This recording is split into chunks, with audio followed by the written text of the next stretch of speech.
Hey y'all, this is Radical Reads. Today I'm going to be reading Slave Patrols and Civil Servants, A History of Policing in Two Modes by CrimethInc, a decentralized and anonymous anarchist publication network that published the zine in March of 2017. This zine is a very brief telling of the origins of policing in America and in England, emphasizing the racial and class motives behind the two developments of police. Specifically, the author discusses the differences in how police were developed during slavery in the United States, a settler state, versus in the industrializing white Britain, which lacked a racialized portion of the population. I wanted to upload this text to provide material that counters the idea that non-white police would be any better or that police can be integrated into working class liberation. The police are the absolute enemy. They are the ones standing literally between us and the state, and they cannot be trusted, reformed, or excused. No amount of community policing, racial sensitivity training, body cameras, accountability boards, or whatever liberal bullshit is thrown in our faces to pacify us can change the fact that a pig is a pig is a pig. ACAB babes. You can find a link to the text and a printable zine version in the description below. Be sure to check out my other videos and like, subscribe, share, and leave a comment. I'm always super interested in hearing y'all's thoughts and opinions about the texts I read, even if you disagree with them. If you have any questions or comments about the text, or just want to discuss anything political, or have any other inquiries, feel free to email me at radicalreads1312@gmail.com. Thank y'all so much for being here, and let's get started. Slave Patrols and Civil Servants, A History of Policing in Two Modes, published by CrimethInc, March 15th, 2017. The police are the absolute enemy. Grounded in slave patrols in the early American South, the institution has an unbroken history of protecting and upholding white supremacy. Recent movements in the United States have clarified this lineage of racist violence, beginning with slave patrols and culminating in indiscriminate police killings of black bodies. But white supremacy is not the only function of the police. The history of British policing is one of capturing and controlling unruly workers, of the creation of the white working class subjects through a process of inclusion, discipline, and education. The police have a dual history, one of violent exclusion, one of insidious inclusion. If our opposition to the police rests only on their heritage of racism or class oppression, then we risk attacking a symptom instead of uprooting the whole. We are against the police not only for their clubs and their guns, but also for the ways they infiltrate our minds, making us citizen cops and unwitting accomplices. Therefore, instead of tracing the history of policing from start to finish, I offer here a metaphysical history of the police, a history that takes place on both sides of the Atlantic Ocean, in Britain and the British colonies in America. From two exemplary moments, we can trace separate but entangled logics of policing, two signatures inseparable from the origins of policing and from its current manifestations. The first is a story of slave patrols, of anti-blackness, and the foundations of slavery that underpin white civil society. The second is a story of inclusion, of certain bodies being incorporated into civil society, granted certain privileges, while being educated and disciplined into new subjects.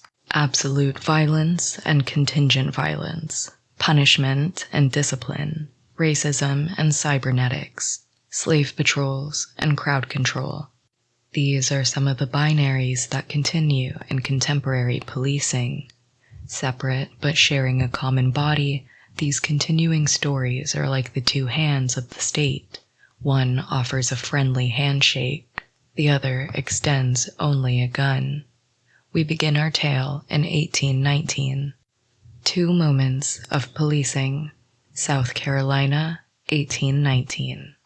Cotton plantations formed the backbone of the economy. The black population outnumbered whites, and white fear of slave insurrection was rampant.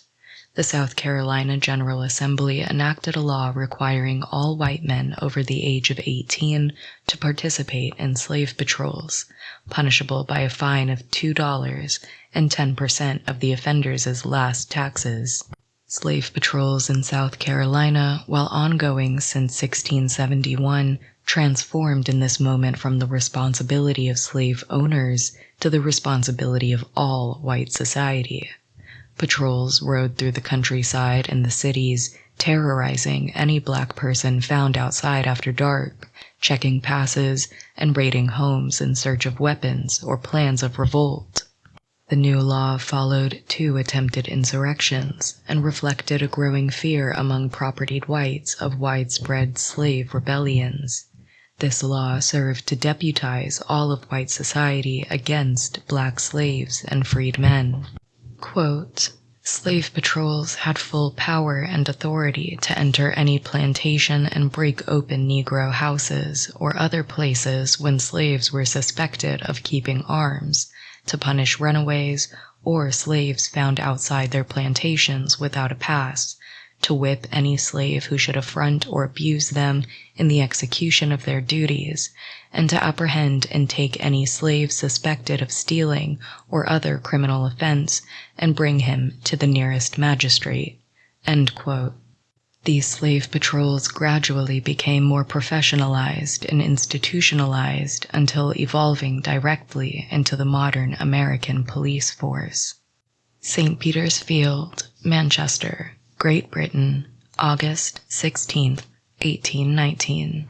Sun shone down on a mass meeting of working men demanding parliamentary reforms and suffrage in St. Peter's Field. Dressed in their Sunday best, with strict orders to remain peaceful and respectable, 60,000 workers gathered in formation to hear speeches and make plans to demand, by legal means, parliamentary reforms. Fearing insurrection, a combination of militias peopled by shopkeepers and privileged tradesmen, as well as multiple military forces and cavalries, gathered to keep the peace. As soon as Henry Hunt began his speech, the yeomanry militias charged. A survivor describes it thus, quote, "On the cavalry drawing up, they were received with a shout of goodwill, as I understood it. They shouted again, waving their sabers over their heads, and then, slackening rein and striking spur into their steeds, they dashed forward and began cutting the people. 'Stand fast,' I said. 'They are riding upon us, stand fast.' And there was a general cry in our quarter of 'Stand fast.' The cavalry were in confusion. They evidently could not, with all the weight of man and horse, penetrate the compact mass of human beings, and their sabers were plied to hew a way through naked held-up hands and defenseless heads, and then chopped-up limbs and wounded gaping skulls were seen, and groans and cries were mingled with the din of that horrid confusion. 'Ah, ah, for shame, was shouted, and then, 'Break, break, they are killing them in front, they cannot get away.' And there was a general cry of 'Break, break.' For a moment the crowd held back as in a pause. Then was a rush, heavy and resistless, as a headlong sea, and a sound like low thunder with screams, prayers, and imprecations from the crowd moiled and saber-doomed who could not escape." End quote. The event was later titled the Peterloo Massacre, a tongue-in-cheek reference to the Battle of Waterloo 4 years prior. 15 people were killed and hundreds more wounded by the sabers and horses of the militias. The immediate consequence was a nationwide crackdown on dissent, but there was also a public opinion backlash. Even the petite bourgeoisie present, political opponents of the working-class Republicans, were horrified by the indiscriminate violence. The state and the capitalists required the working class. They must be controlled, but not eradicated. New techniques were needed to govern unruly crowds, to control them and integrate them into civil society. The British government cited the Peterloo Massacre and the need for less lethal forms of crowd control for the formation of the London Metropolitan Police by Robert Peel. Signatures of policing. Different as they are, these two moments are inextricable. From the Peterloo Massacre and subsequent British police reform, we can trace disciplinary society, the foundations of liberalism, and the seeds of cybernetic and neoliberal social control. Subjects must be identified, educated, and incorporated into society. But liberal Western society, with its good citizens, its Fordist workers, its neoliberal entrepreneurs of the self, cannot exist without the slave patrols and what Frank B. Wilderson III calls paradigmatic violence that suffuses Black existence. This is a violence that can be issued at any time without cause, not as a punishment for transgression, but as a punishment for one's existence. If the response to the Peterloo Massacre represents one side of policing, concerned with civilizing and managing white society, the moment of slave patrols and the conscription of all white men into policing Black bodies represents the other. A metaphysical history of the police takes these two elements of policing, these two beacons, and shines a light through history towards them. If the light is bright enough and tightly focused on the right places, it might also obliquely illuminate other hidden reefs, those submarine counter-revolutions that lurk just below the surface in every radical program. This history does not seek to be casual or linear, but instead highlights signatures that shine with particular clarity. The first signature of the police is slave patrols, the requirement of Black social death for white civil society, and the indiscriminate racist police violence that continues today. The second signature is the management of civil society.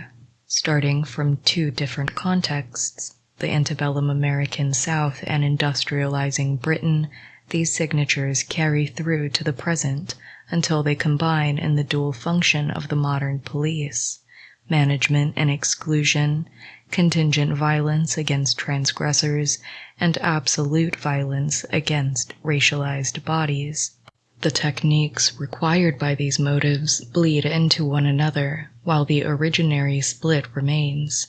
We see this in the everyday harassing and targeting of Black bodies, in police shootings, stop-and-frisk policies, and more, as much as in the friendly police presence accompanying the recent women's marches across the country. Slavery in the New World, exclusion, surveillance, and social death. Slave patrols did not begin in 19th century South Carolina, though they may have reached their symbolic apotheosis there. Beginning in the 1500s in the newly colonized Americas, colonizers began using slaves, either imported from Africa or captured from local indigenous populations. And consequently, some slaves tried to escape, and the first seeds of slave patrols emerged. Militias organized to hunt down runaway slaves, punish them, and bring them back. One of the first formal organizations was founded in the 1530s in Cuba, called the Santa Hermandad, or Holy Brotherhood. But for the most part, these arrangements tend to be casual and extra-legal, composed of volunteers or hired thugs. In 1661, the Barbados Slave Code was written, one of the very first legal frameworks for managing slaves. The Slave Code codified the treatment of slaves, and in particular specified the responsibilities of white men and indentured servants in managing and tracking them. The need for a formal arrangement, and for the ability to inflict direct relations of force, was highlighted by the British governor of Barbados, Willoughby. Quote, "Though there be no enemy abroad, the keeping of slaves in subjection must still be provided for." End quote. The need to manage and violently control slaves led ultimately to the importation of 2,000 British soldiers between 1692 and 1702, who were tasked explicitly with controlling slaves. It's worth noting that Barbados never experienced significant, successful slave revolts. Haiti, on the other hand, which lacked as intense a counterinsurgency apparatus, saw the largest successful slave rebellion in history in 1791. These forces are the precursors of slave patrols in the American South and subsequently of the police. They were concerned with tracking and managing certain racialized people, with preventing insurgencies and uprisings, with protecting private property and violently enforcing an arrangement that turned certain humans into property.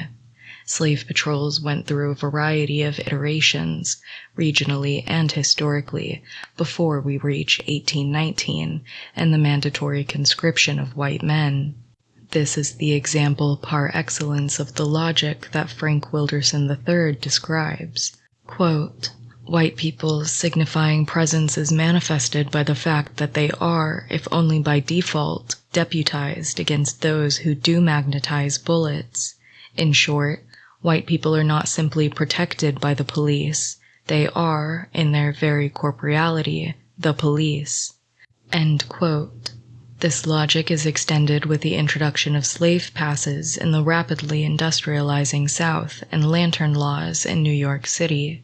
Unlike Britain, with its uprooted proletariat stripped of their means of subsistence through enclosure and sent wandering into the cities looking for work, and unlike the American North, with its interminable supply of immigrants sent over from Europe as a result of starvation, criminalization, or persecution, the South was particularly devoid of free, landless laborers.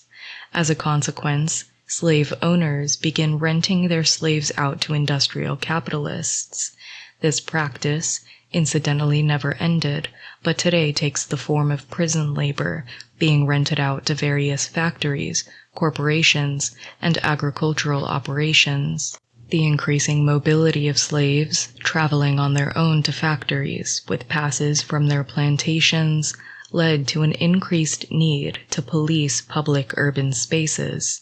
Increasing mobility also required newer, more complex technologies for tracking and identifying bodies.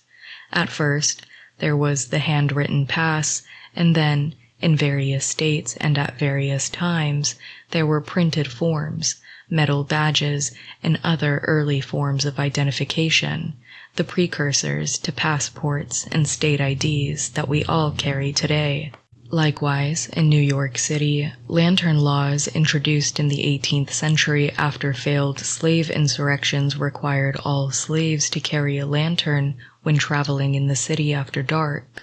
Simone Brown describes the lantern as a prosthesis made mandatory after dark, a technology that made it possible for the black body to be constantly illuminated from dusk to dawn, made knowable, locatable, and contained within the city.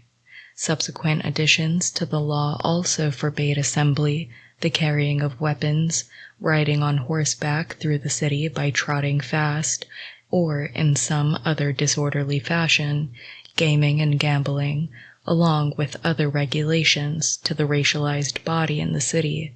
We can see here the creation not only of public order laws that have always been racist, but of conditions in which black bodies can be found guilty at any time. We have only to look at Eric Garner's murder by New York police for the crime of selling untaxed cigarettes to see that this logic, with its violent and racist consequences, continues today. Likewise, lantern laws continue today in the form of floodlights, installed in overwhelmingly Black and Latinx housing projects. The lights pour into apartments, flooding the interior with light and ensuring that the racist history of light as a disciplinary apparatus continues to this day. These technologies and their uses continue to render black bodies exceptional, remarkable, and notable, always subject to police violence, white paranoia, and constant surveillance. Passports and urban illumination alike share these racist roots, but have extended far past their original intent. On the other side of the Atlantic in France, Alphonse Bertillon created his own system of biometric measurement and control to catch recidivist criminals. And now, we all carry these markers of our identity, mandated by the state.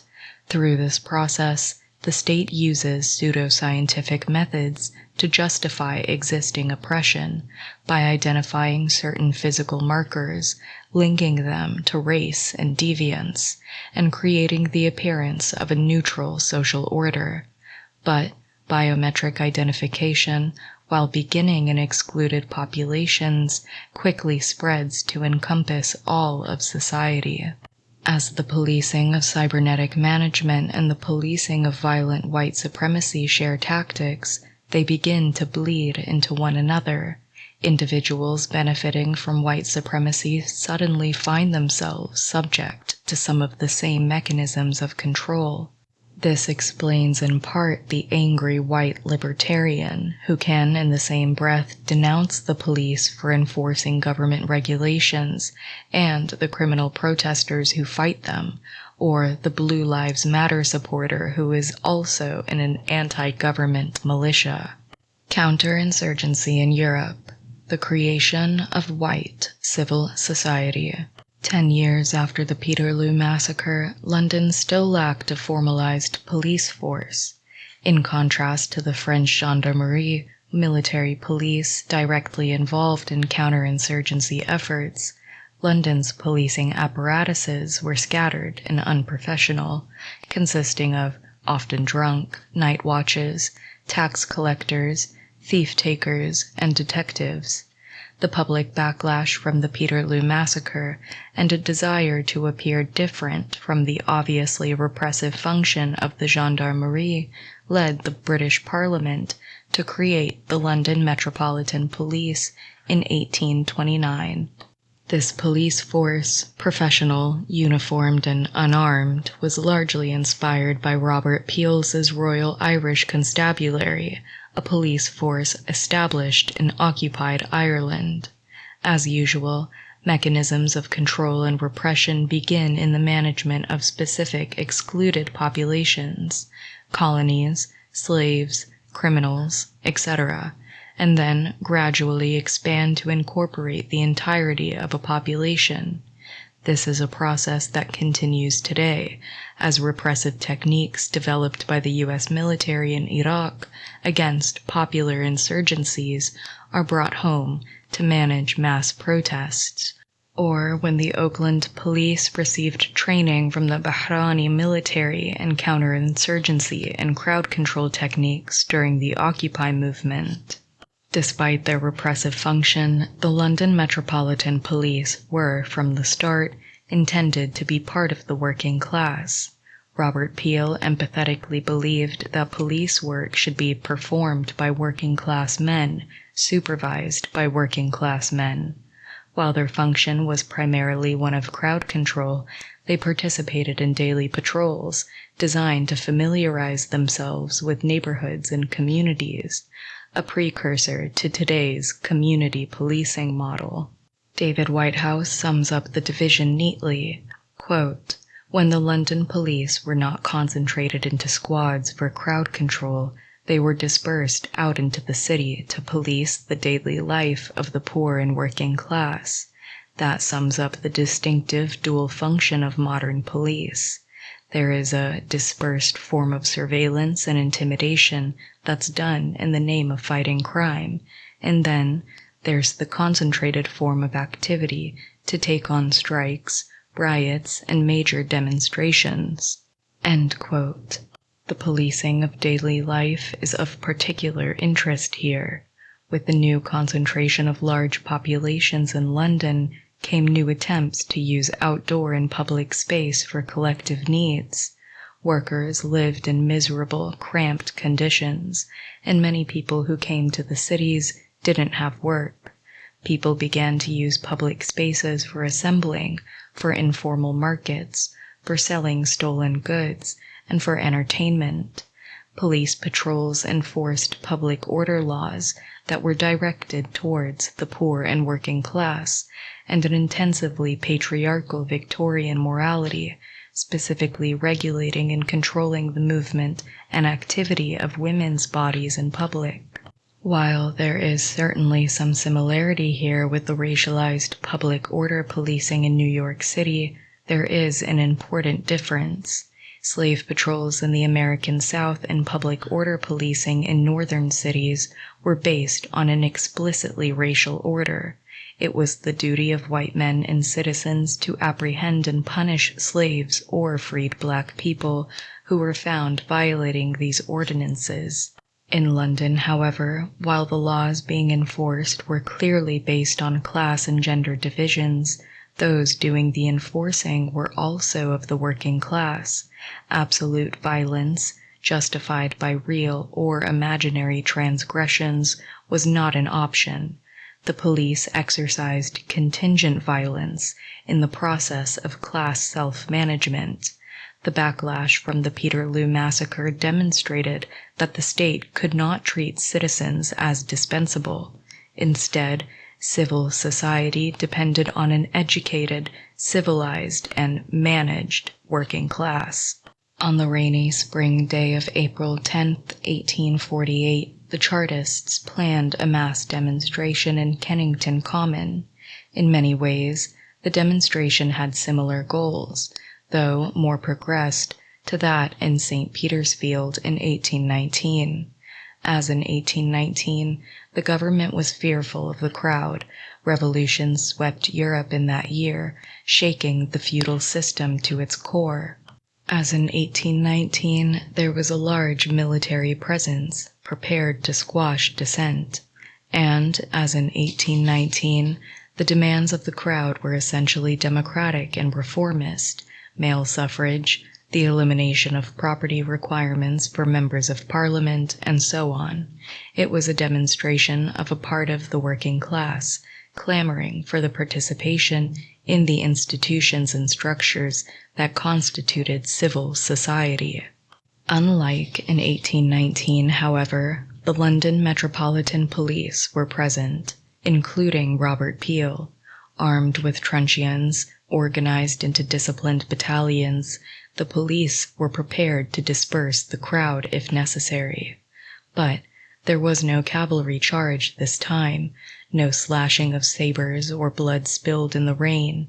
The crowd was smaller than anticipated, and their plan to march on Parliament was foiled by the police cordon blocking a bridge, an early kettle. The London Police Commissioner quickly targeted one of the leaders of the Chartists and informed him that they would not be allowed to cross the bridge. The leader returned and spoke to the crowd, which dispersed shortly afterward. In this moment, just as in the massacre of 1819 and the mandatory slave patrols in South Carolina, lies a crystallized moment of policing, the birth of soft policing. All of the elements were present in their early forms: the threat of overwhelming force, the calm, uniformed and disciplined police, and the strategy of enlisting political leaders to help manage and de-escalate the crowd. The goal of the police was not to eradicate the crowd or to punish them for assembling, but to pacify the crowd, to ensure that their assembly was rendered respectable and toothless. What is notable here is the invention of a new type of policing, one that can claim alliance with the idea of liberty. The British cited their aversion to the political and military police of the French gendarmerie in their creation of a professional and public police force. But this rhetoric of liberty and self-management still relied on a racist global regime of slavery and colonization. The liberty of the British, defended by philosophers like John Stuart Mill, required colonial subjects as examples to contrast with the free British ones, as well as institutions, disciplines, and of course the police, to create a civic sphere in which freedom could be exercised. The Western idea of liberty was conceived in the shadow of slavery. and colonization. Two modes of policing. So far, we've contrasted a simple binary of police origins, slave patrols in the American South and working-class discipline in England. From the former, we can trace a lineage of social death, of paradigmatic violence, of a universal justification for violence against black bodies. From the latter, we can trace a police which, while repressive, and while always violently on the side of property and bosses, claims to be part of the working-class community. Not too long ago, liberals were claiming that the police too were a part of the 99%, and therefore not the enemy of the Occupy movement. In the white imaginary, the idea remains that if one can appeal to the government and reform the police, that we can improve our lot in society. The Chartists sought the vote for themselves, while ignoring the violent colonial structures that supported their lives. In this framing, the police might exist as a limit to push against, but not as an existential threat.